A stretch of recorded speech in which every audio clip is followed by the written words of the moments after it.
The sky burst into colors as the alien ship entered Earth atmosphere. Kate Morris stared in shock from her garden.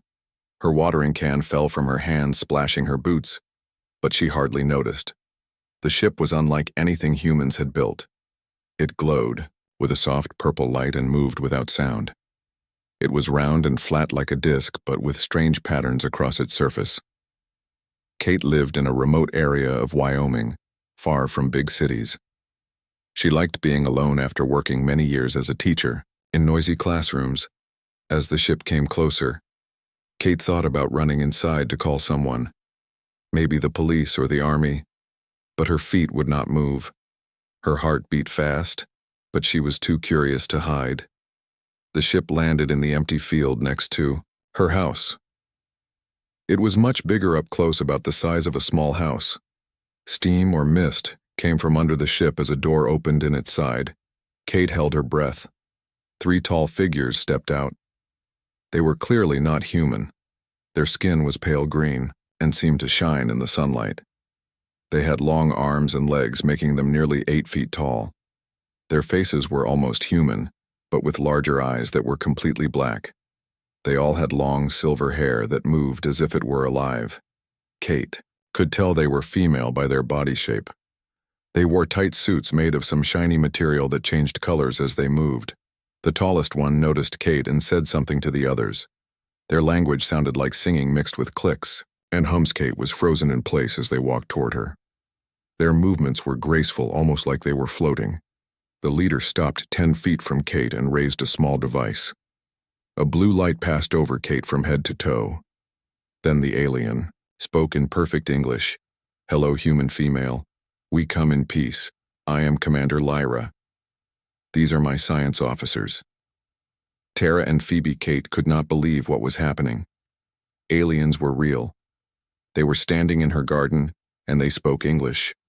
How can you speak my language?" Kate finally managed to ask. Lyra held up the device. "Our translator analyzed your language patterns. It allows us to communicate." "What do you want with me?" Kate asked. Trying to stay calm. "We are researchers from the SETI star system," Lyra explained. "We study developing worlds. Earth is of special interest to us." "Why?" Kate asked Phoebe. The smallest of the aliens stepped forward. "Because your females are unique in the galaxy. You are powerful yet nurturing, strong but gentle. This combination is rare." Kate did not understand. "What do you mean?" Tara, the third alien, moved closer. "Most species in the galaxy have clear separation of traits. Females are either warriors or nurturers. Never both. But human females contain this duality. It has helped your species survive and evolve rapidly." Kate was not sure if this was a compliment. "So you came all this way to study women?" "Not just any women," Lyra said. "Certain women who show exceptional traits. Our scans show you are one such female." Kate felt a chill. "How do you know my name?" "We have been observing Earth for many years," Lyra said. "We have access to your information networks, what you call the internet." That seemed both reasonable and terrifying to Kate. "So what happens?" "Now we would like you to come with us," Lyra said. "To our homeworld. You would be an honored guest and research subject. We would study your responses to various situations, then return you to Earth." Kate took a step back. "You want to take me to another planet? No way, I can't just leave. I have a life here. I have a cat named Mittens and a garden and friends." Phoebe made a sound like soft laughter. "Your fear is natural, but you would be safe. We have taken humans before." That made Kate even more alarmed. "You took other people?" "Yes," Tara nodded. 7 human females over the past 50 years, all returned safely. Most enjoyed their time with us. They were well treated." Kate was not convinced. "I need time to think about this. This is too much. You have until tomorrow," Lyra said. "Then we must leave with or without you. We can make it worth your effort. Information technology, medical knowledge that would help Earth." The aliens returned to their ship, leaving Kate alone with her thoughts. That night, Kate could not sleep. She paced in her small house, thinking about the offer. It was crazy to consider going, but what if they took her anyway? Would she regret not going willingly? What about the knowledge they offered? It could help many people.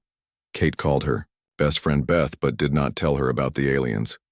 She only said she might take a research trip for a few months. Beth promised to care for Mittens and the house, A's. The sun rose. Kate had made her decision.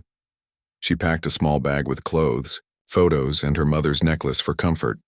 She wrote a letter to Beth explaining she would be away longer than expected, but would return. When the aliens returned, Kate was waiting in her garden. "I will go with you, but I have conditions. First, you must promise to return me to this exact spot in no more than 6 Earth months second. I need regular communication with my friend Beth so she knows I am safe. Third, I want to bring my personal items." Lyra seemed impressed by her demands. "Those terms are acceptable."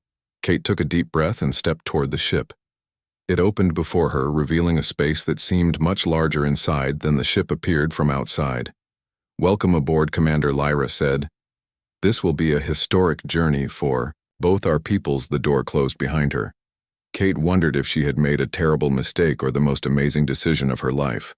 The ship hummed to life and lifted off silently. The last thing Kate saw was her small house growing smaller as they rose into the clouds. The testing began early the next day. Kate was brought to a large circular room with walls made of some clear material.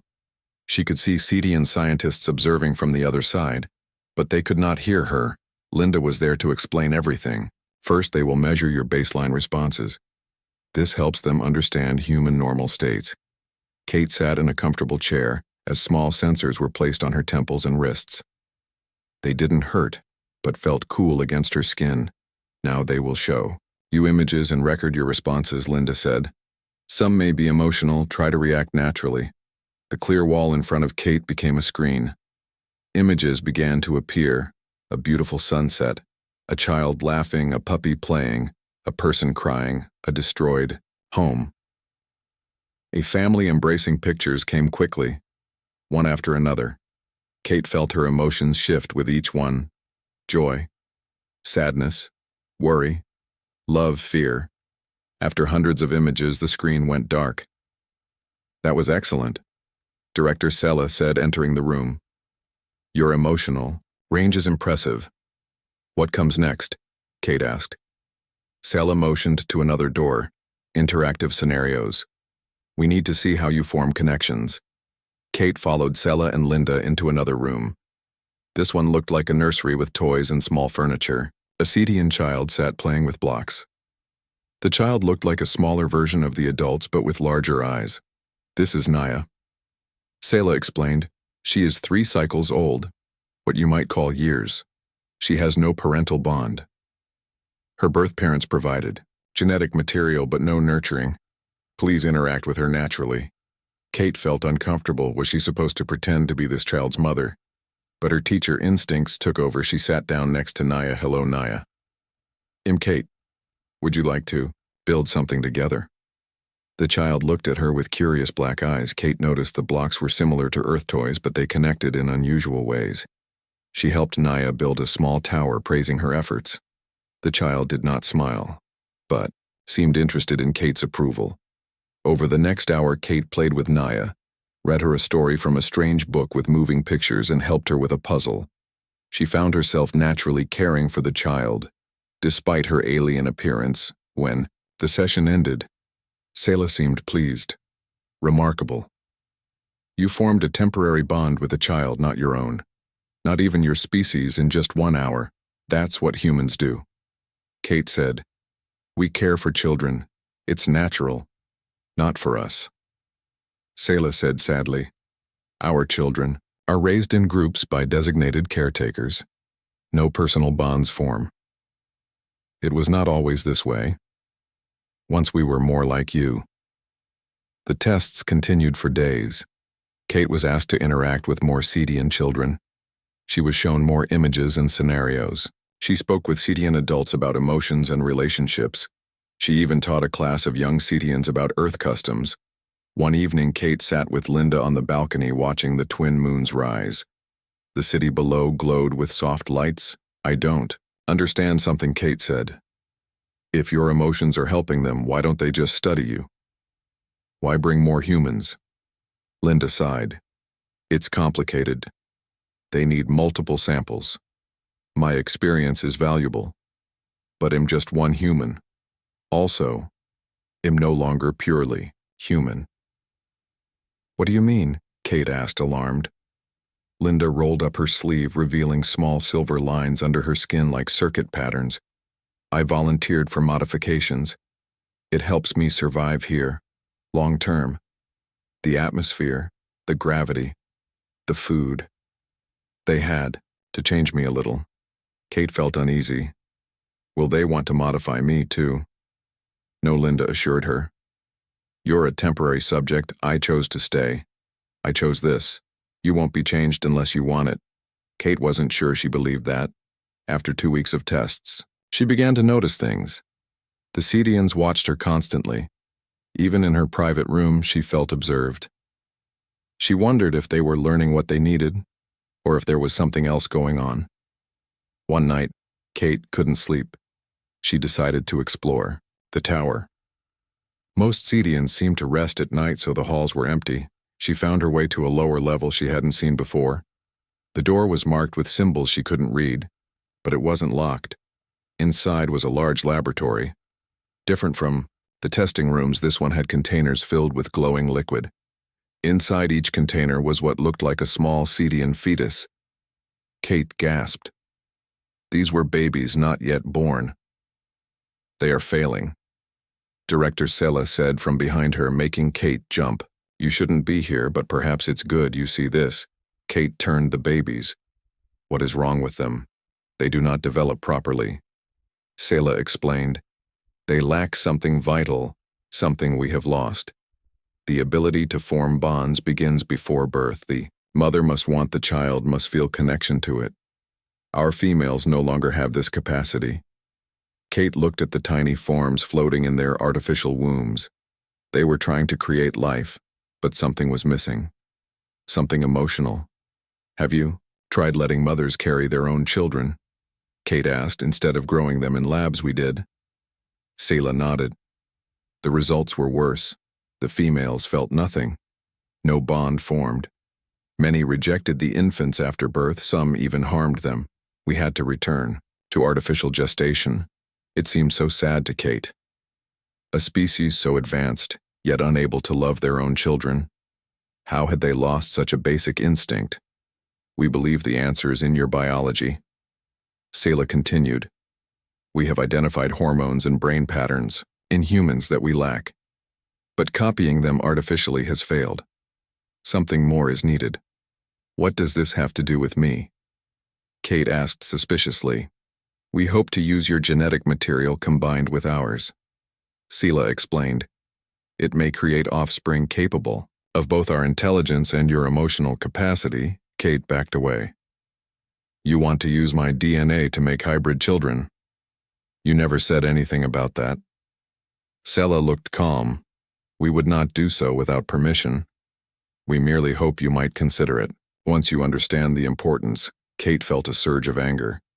This is why you brought me here. Not just to study me, but to use me to create new life. Without telling me the truth, Sela seemed confused by her reaction. We value honesty, Linda suggested. It was better to let you adjust before discussing this. She said humans might find it disturbing. Kate stormed back to her room, her mind racing. Linda had known all along. What else wasn't she being told? Was she really free to leave in a few months, as promised? Or was that a lie, too? She needed answers, and she needed to decide what to do next. The fate of an alien species might depend on her, but did they have the right to ask for so much? And what would happen to any children created with her? Genetic material, would they be experiments or people with rights? The journey through space was nothing like Kate expected. The alien ship moved faster than light using something Lyra called fold space technology. Kate spent most of the first day in a special chamber that helped her body adjust to space travel. When she emerged, Phoebe showed her to a room that would be hers. It was simple but comfortable, with a bed that molded to her body and walls that changed color based on her mood. It will take 3 of your Earth days to reach our home planet, Ceti Prime, Phoebe explained. These quarters have been designed based on human preferences. Kate touched the strange material of the bed. How many humans have been here before? Me 7, Phoebe answered.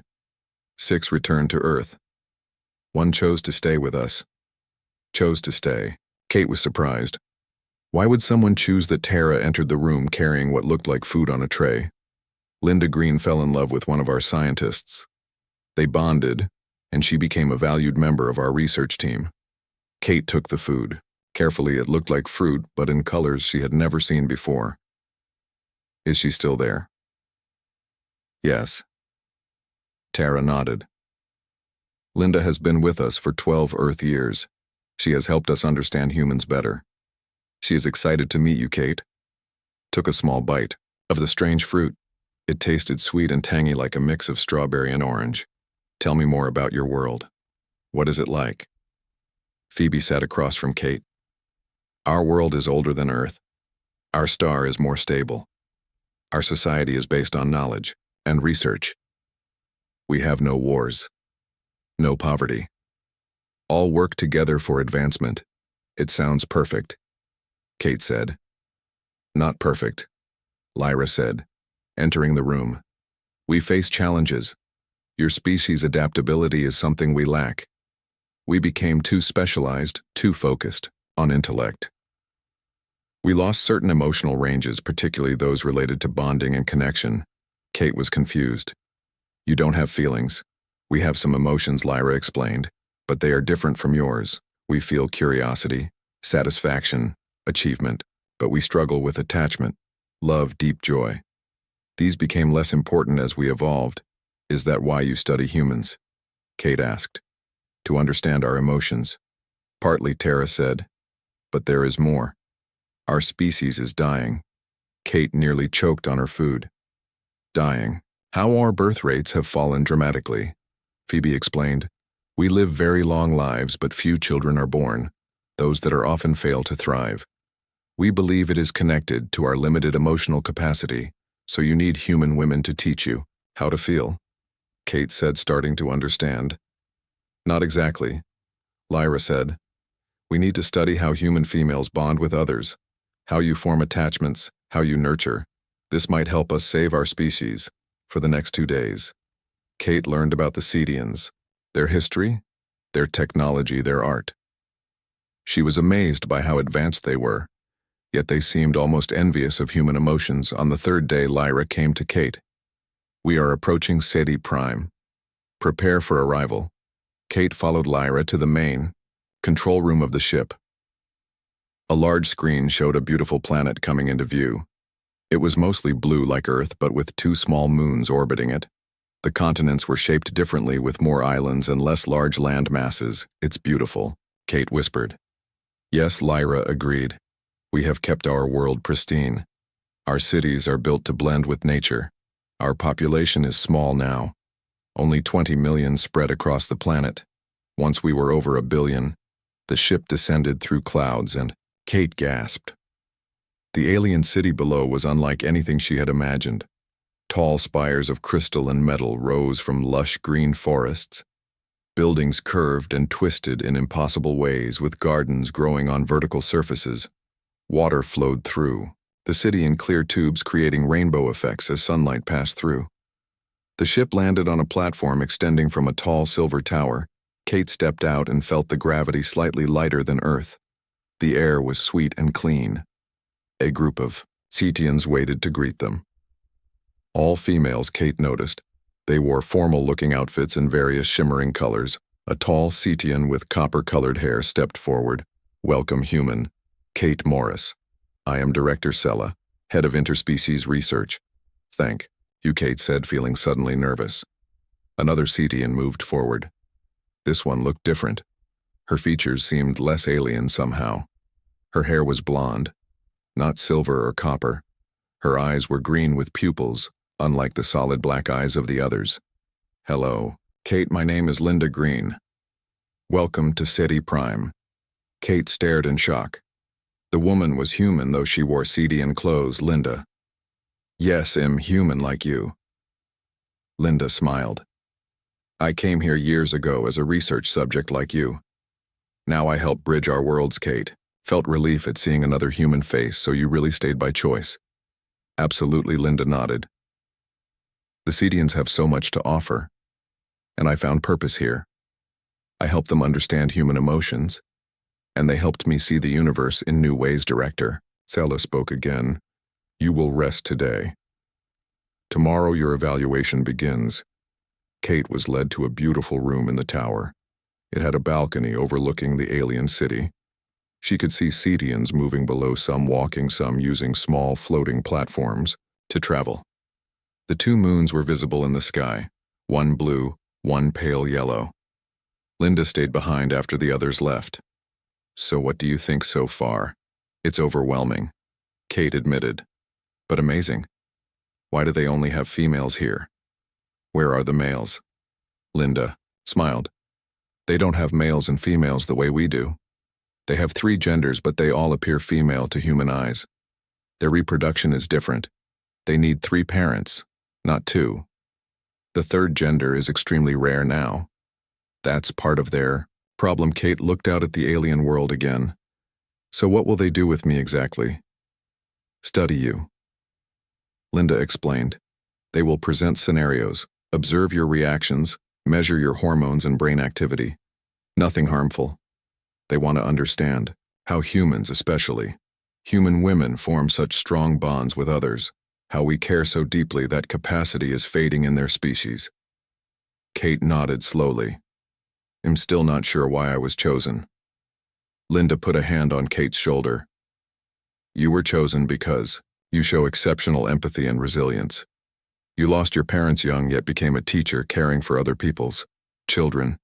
You live alone but maintain deep friendships. You are exactly what they need to study. As the alien suns began to set, casting purple shadows across the city, Kate wondered what the coming days would bring. She was millions of miles from home on an alien world, yet somehow she felt a strange sense of purpose. Maybe there was a reason she was here. Maybe she could help save an entire species from extinction. Kate refused to leave her room the next morning. She ignored the soft chimes that normally called her to the testing chambers.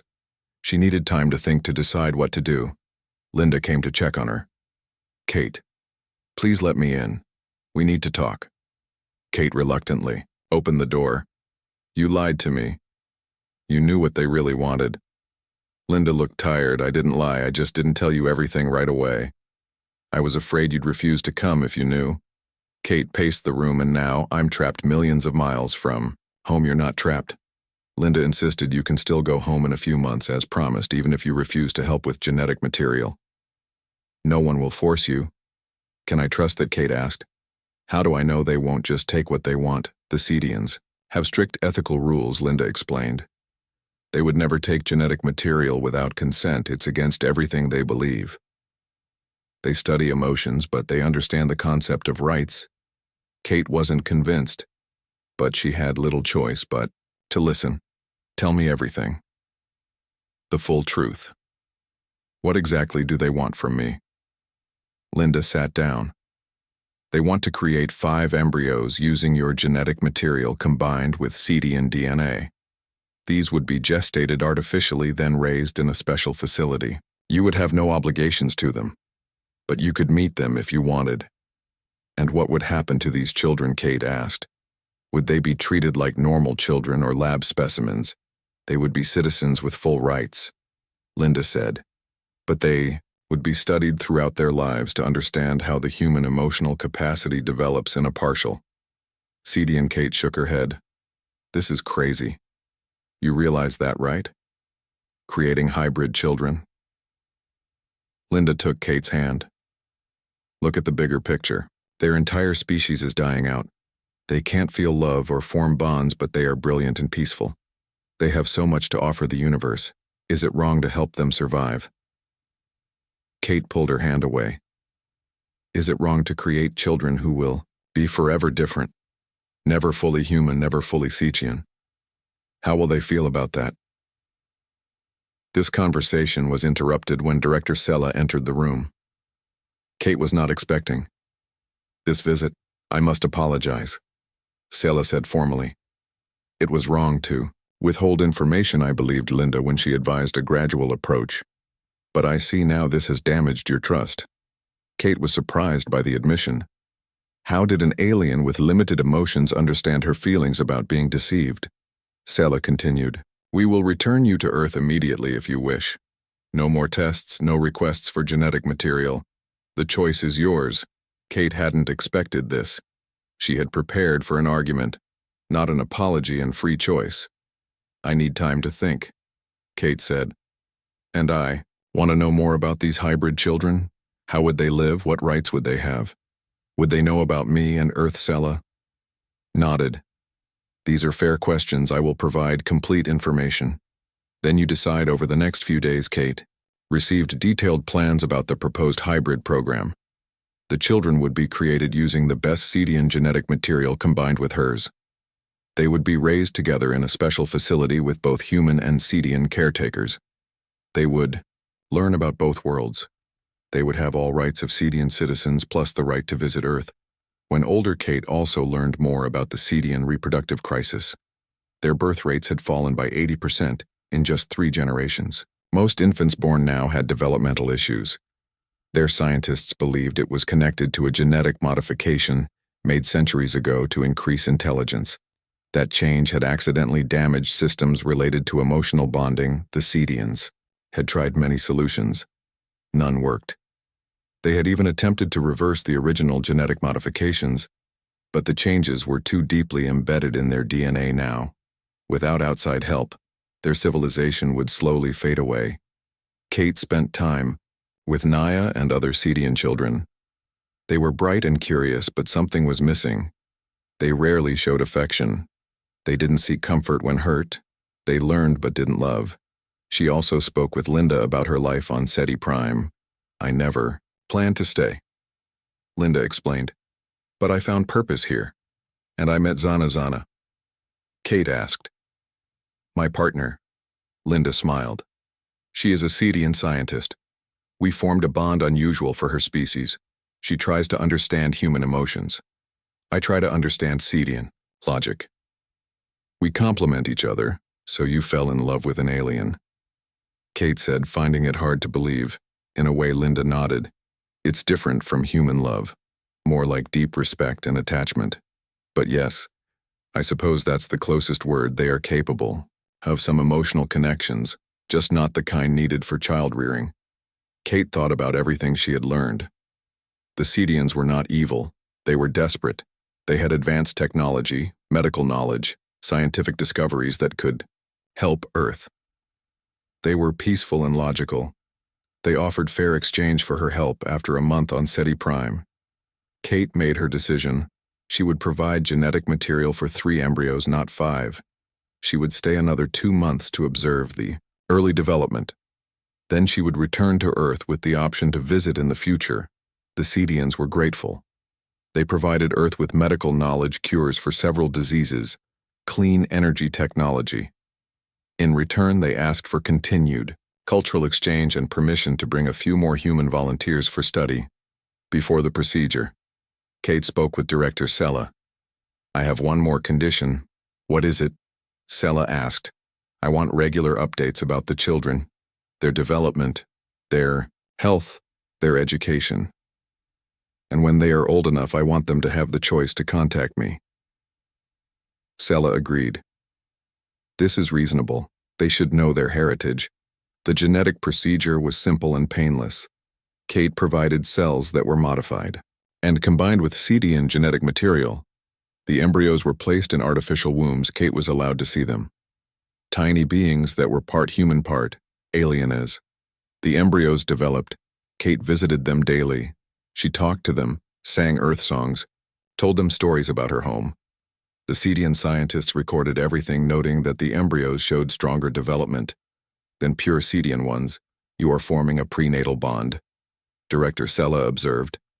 "This is something we lost." Kate placed her hand on one of the containers where a tiny form floated. "Yes, I care about them already.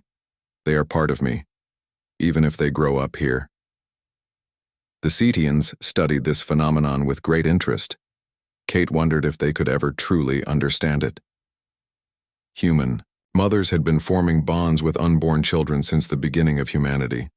It seemed so natural, yet to the Cedians it was mysterious. Almost magical, time passed quickly. Kate prepared to return to Earth. The embryos, now fetuses, were developing.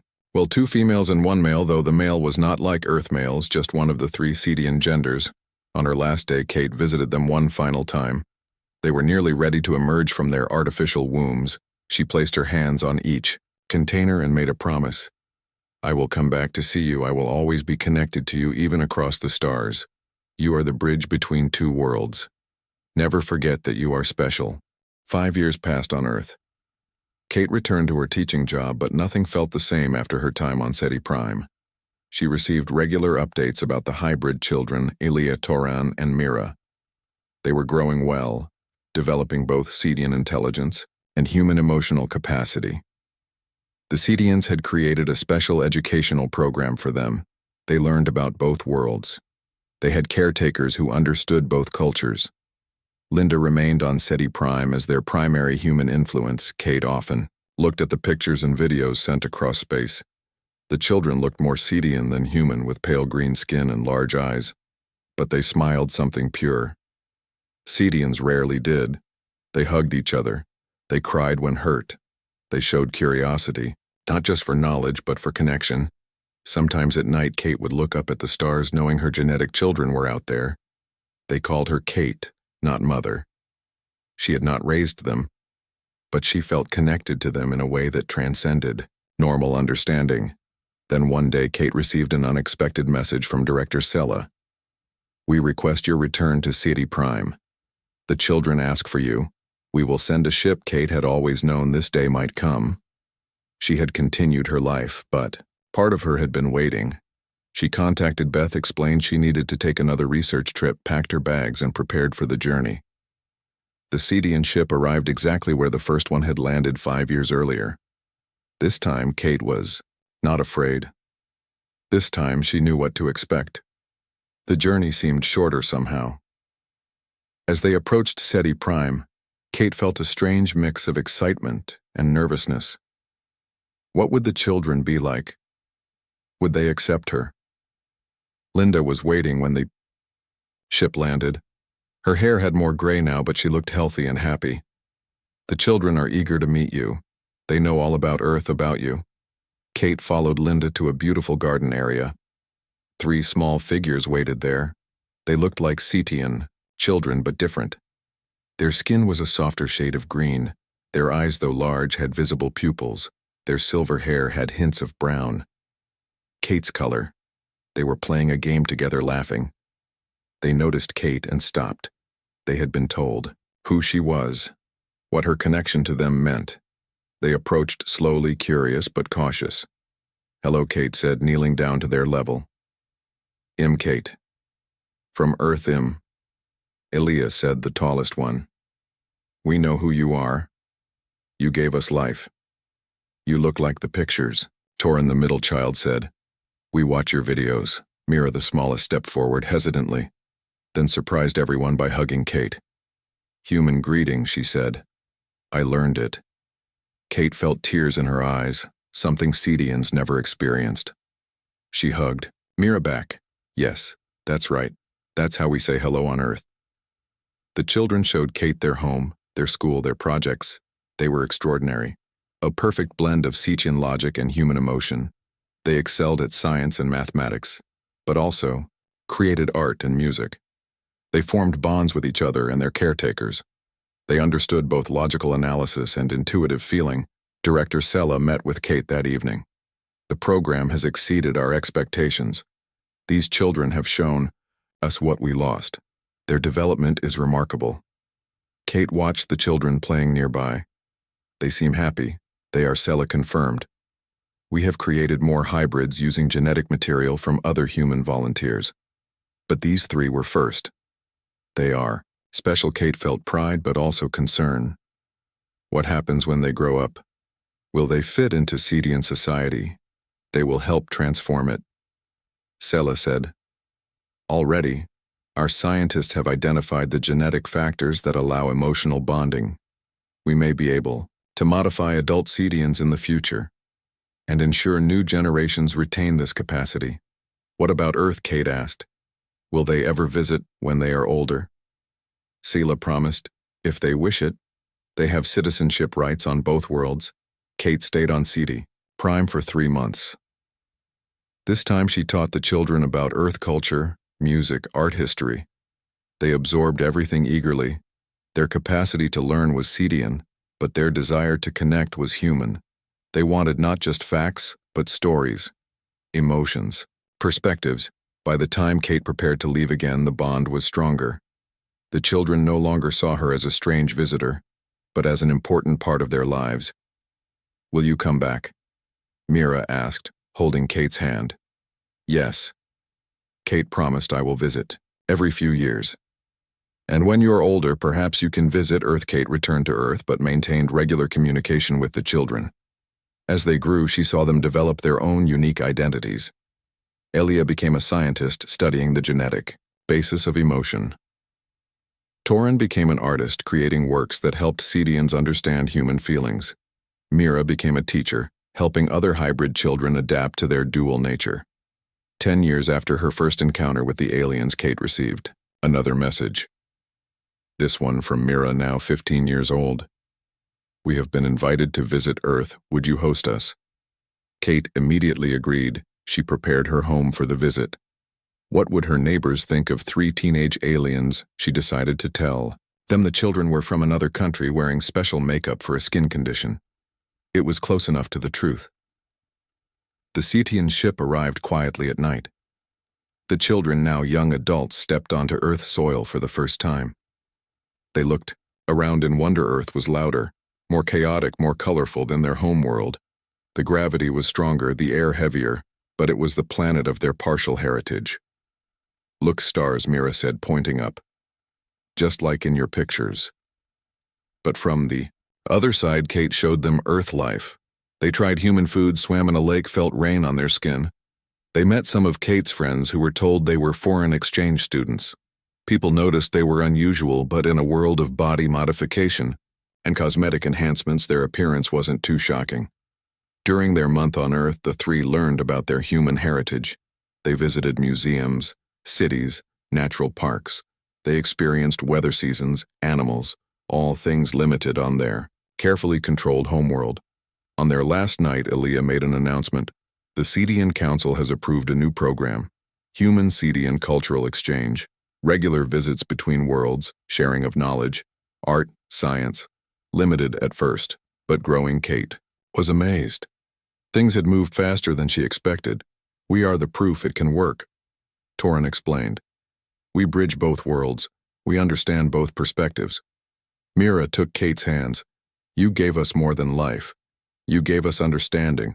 We belong to 2 worlds now. We can help those worlds know each other as the 3 prepared to return to Ceti Prime. Kate felt both sadness and pride. They were not exactly her children, but they carried her genetic legacy. They represented humanity's best qualities, combined with Cetian wisdom. Their existence had helped save a dying civilization, and now they would help build a bridge between worlds. The ship rose silently into the night sky. Kate watched until it disappeared among the stars. Somewhere millions of miles away, a civilization was changing, learning to feel again, learning to bond, learning to love their children. And it had started here with an alien ship landing in her garden. Kate looked up at the stars and smiled, knowing she was part of something greater than herself, something that spanned the galaxy, a story that would continue long after she was gone. The story of 2 species learning from each other, growing together, creating a future neither could have imagined alone.